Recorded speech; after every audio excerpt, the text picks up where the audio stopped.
Memasuki libur Natal 2024 dan Tahun Baru 2025, jumlah penumpang kereta api di stasiun Kertapati Palembang mengalami lonjakan signifikan.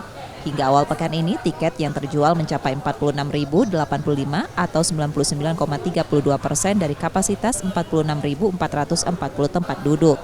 PT Kereta Api Divisi Regional 3 Palembang memprediksi penjualan tiket akan terus meningkat.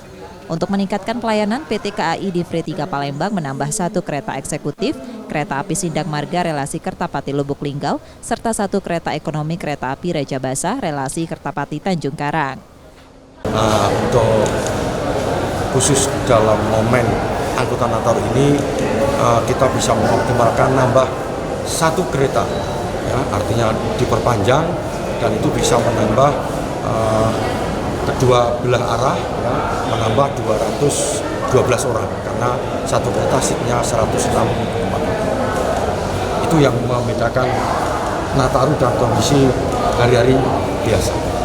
Kereta api tetap menjadi pilihan utama masyarakat untuk berpergian karena mudah, aman, dan nyaman.